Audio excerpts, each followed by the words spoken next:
ये वाली computation carry out करनी है, यानी कि xi प्लस 1 की वैल्यू कंप्यूट करनी है। What we have to do, xi plus 1। अब यहां पे ये टेबल की मदद से भी आप कर सकते हो काम। मतलब इनिशियली मेरे xi और yi की वैल्यू क्या है, 1,1 बात सही है, करेक्ट। इनिशियली p की वैल्यू क्या है, मेरी 0 है। इनिशियली p की वैल्यू 0, इसका मतलब मैंने कौन सा फंडा फॉलो किया, ये वाला फंडा फॉलो किया। अब मुझे xi प्लस 1 कैलकुलेट करना है, तो वो मैंने यहाँ पे कैलकुलेट करके रखा हुआ है। That is xi plus 1 is equal to xi plus 1, that is आपका xi की वैल्यू 1 है, उसमें मैंने 1 ऐड करना है, तो आपका 2 बन जाता है। तो ये हो गया मेरा नेक्स्ट अगला कदम का x कोऑर्डिनेट, दैट इज 2। उसके बाद yi plus 1 it is also equal to yi, and उसमें एक और ऐड कर देना है। तो अभी yi क्या है, मेरा 1 है, उसमें 1 ऐड कर दिया तो वो 2 हो गया। तो मैं कहां गया, अब यहाँ पे मैं 2,2 इस तरीके से मैं पहुंच गया अगले स्टेप पे। तो यहाँ पे मेरा जो अगला स्टेप हुआ वो आप कह सकते हो 2,2 ये वाला है। This is my next step. Now यही मेरा नेक्स्ट स्टेप जो है अब मेरा करंट स्टेप बन जाएगा। बात सही है, बात सही है ना, क्योंकि अब मैं 1,1 को पीछे छोड़ चुका हूं, अब मैं खड़ा हूं 2,2 पे। तो ये मेरा करंट हो जाएगा xi और yi। सिंपल है, ओके। उसके बाद यहां पे तीसरा कंप्यूटेशन क्या कहता है, pk plus 1 is equal to pk plus twice of delta y minus delta x। अब ये pk प्लस 1 और k ये जो सिंबॉलिक है, k प्लस 1 क्या है कि उसके आगे वाला p है, और ये k क्या है कि उसके इनिशियल, आपका जो पहला p आपने कैलकुलेट किया था, ओके, वो pk है, और जो नेक्स्ट p आपको कैलकुलेट करना है वो pk प्लस 1 है, जस्ट सिंबॉलिक रिप्रेजेंटेशन, ठीक है। अब यहां मैंने वो कैलकुलेशन किया है, p मुझे कैलकुलेट करना है फॉर दैट रिस्पेक्टिव स्टेप। तो ये क्या है, बेसिकली यहां पे आप देख सकते हो 0, क्यों 0, क्योंकि आपका पहला वाला जो p की वैल्यू 0 आई है, प्लस उसमें ट्वाइस ऑफ डेल्टा y अपने को करना है। ट्वाइस ऑफ डेल्टा y मतलब twice of 2, and minus twice of delta x that is 4। तो ये यहाँ पे अपना फाइनल कंप्यूटेशन क्या आ जाता है, -4। -4 मतलब क्या, इस बार p की वैल्यू क्या आई, लेस देन 0। इस बार p की वैल्यू लेस देन 0 आई, तो मतलब अपने को अभी यहां से यहां पे शिफ्ट होना है। खेलना m लेस देन 1 में ही है, यहीं पे खेलना है, लेकिन अब यहां पे हमें शिफ्ट हो जाना है बिकॉज p की वैल्यू अपनी लेस देन 0 आ गई है। तो ये सारे कंप्यूटेशन कैरी आउट करना है, यानी कि x की वैल्यू अपडेट करनी है, y की वैल्यू अपडेट करनी है, और अपने को p की वैल्यू अपडेट करनी है। p की वैल्यू क्या है, यहाँ पे अभी -4 आई है। अब अपने को xi और yi जो है एक तरीके से यहाँ पे अपने को फाइंड आउट करना है, ठीक है। Okay, let's move ahead. अब यहां आप देखोगे कि मुझे x और yi प्लस 1 की मैंने यहाँ पे वैल्यू फाइंड आउट की। क्या है वो, सिंपल है, xi प्लस 1 यानी कि जो पहली वैल्यू थी दैट इज 2, उसमें 1 ऐड कर दिया तो वो हो गया 3।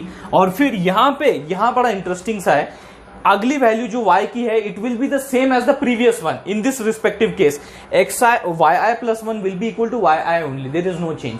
वैसे ही चलने दो। अपन ने क्या किया, फिर पहली y की वैल्यू क्या थी, 2 थी, अपन ने yi प्लस 1 की भी वैल्यू क्या दी थी, 2 दे दी, तो इसको अपन ने बोला भैया ये 2 ही रहने दो। बात सही है। और फाइनली उसके बाद अपने को वापस से p की नई वैल्यू फाइंड करनी है, ताकि अपन शिफ्ट होते रहे, कहां पे जाना है, कौन सा कंप्यूटेशन करना है वो अपने को पता रहे, ठीक है। तो pk प्लस 1 यानी कि नई वैल्यू कैलकुलेट करनी है। पुरानी वैल्यू कितनी है अपनी, यहाँ पे कहां गया, ये रहा, पुरानी वैल्यू -4 है, प्लस उसमें twice of delta y, twice of delta y क्या, 2 है, that is 4 - 4 that is equal to 0। और 0 आ गया मतलब अपने को नीचे शिफ्ट होना और ये कंप्यूटेशन अभी परफॉर्म करना है। तो अपनी वैल्यू क्या आई है, अभी 0 आई है p की, ठीक है। तो अभी ये जो पहले वाले मतलब जो अभी नेक्स्ट कोऑर्डिनेट है वो मेरे करंट हो जाएंगे। मतलब यहां से मैं अभी गया लेट से आगे 3,2 पे, ओके। तो अब ये मैं करंटली कहां पे हूं, 3,2 पे हूं। मेरी p की वैल्यू क्या आई है भैया, 0 आई है, बराबर। मतलब इस कैलकुलेशन के दरमियान, मतलब ये नेक्स्ट कोऑर्डिनेट कैलकुलेट करने के दरमियान मेरी p की वैल्यू क्या आई थी, मतलब जिस वजह से 0, जिस वजह से मैंने इस पर्टिकुलर कंप्यूटेशन को जो है चुना है, और इस कंप्यूटेशन को फॉलो करते हुए आपके नेक्स्ट कोऑर्डिनेट जनरेट होने वाले हैं, बराबर है। ये आपको समझ में आता है, एक आइडिया लगती है, तो इसलिए यहाँ पे आपकी p वैल्यू आपकी मदद कर सकता है, okay, during the computation. Okay, तो चलो वही प्रोसीजर फॉलो करते हैं। अभी वापस से xi प्लस 1 और yi प्लस 1 कैलकुलेट करना है, बस कुछ नहीं करना है। पिछली वाली जो xi और yi की वैल्यू थी उनमें 1 1 ऐड कर देना है। मैंने वो 1 1 ऐड कर दिया, 4 और 3 आ गया मेरा। तो यहाँ पे 4 और 3 यहाँ पे मैं लिख दूंगा तुरंत, कोई दिक्कत की बात नहीं है। उसके बाद वापस से मुझे नई p की वैल्यू कैलकुलेट करनी है, वो मैंने यहाँ पे कर रखी है। दैट इज पुरानी p की वैल्यू जो कि 0 है, प्लस उसमें twice of delta y minus twice of delta x अगर करता हूं तो मेरी वैल्यू क्या आ जाती है, वापस से p की वैल्यू -4 आ जाती है। और -4 आ जाती है मतलब मुझे कहां शिफ्ट करना है, किस कंप्यूटेशन को कैरी आउट करना है अगले स्टेप में, इस वाले कंप्यूटेशन को कैरी आउट करना है, that is p is less than 0। ये कंप्यूटेशंस को मुझे फॉलो करना है, ठीक है। अब यहां मैं क्या करता हूं, 4,3 मतलब इसके आगे मैं गया, मतलब यहाँ पे 4,3 अभी मेरा करंट है, तो यहाँ मैं 4,3 पे आ जाता हूँ। P की वैल्यू कितनी है -4, जिस वजह से मैं कहां पे शिफ्ट हुआ, इस पर्टिकुलर ब्लॉक में। इस पर्टिकुलर कंप्यूटेशन को मैं कैलकुलेट कर मतलब इस कंप्यूटेशन को परफॉर्म करते हुए नेक्स्ट कोऑर्डिनेट जनरेट करने वाला हूं। ठीक है, अब उसके लिए यहाँ पे फंडा मैंने पहले लिख के रखा है, xi+1 that will be nothing but 4 + 1 that is equal to 5, और y को वैसे ही रहने देना है। हाँ, तो y को यहाँ पे ये गलती से मैंने +1 लिखा है, ये +1 नहीं होना चाहिए। ठीक है, यहाँ पे जो पहला y था, यानी कि पहले y की वैल्यू क्या थी, 3 थी, उसको 3 ही रहने देना है। मैंने यहाँ पे गलती से +1 लिखा था, वो +1 नहीं होगा। Following this you have to just mention yi that is 3, और देयरफॉर जो मेरा रिजल्टेंट है वो 3 ही रहेगा। तो फाइनल मेरे कोऑर्डिनेट्स कौन से जनरेट हुए, 5,3 इस तरीके से, 5,3 इस तरीके से मेरे कोऑर्डिनेट जनरेट हुए। और आप देख सकते हो मैं वहां तक पहुंच गया हूं जहां तक मुझे पहुंचना था, कि मैं फाइनली यहाँ पे लेट से 5,3 इस पॉइंट तक पहुंच गया।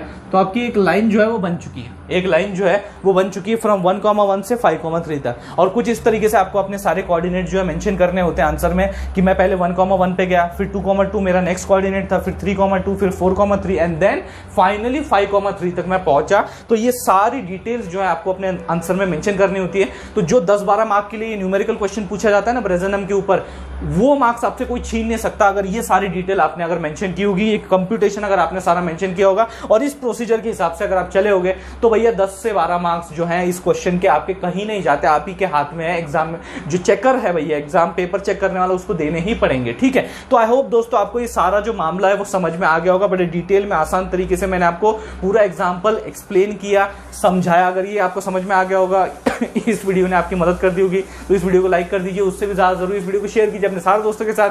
थैंक्स अ लॉट दोस्तों फॉर वॉचिंग दिस वीडियो।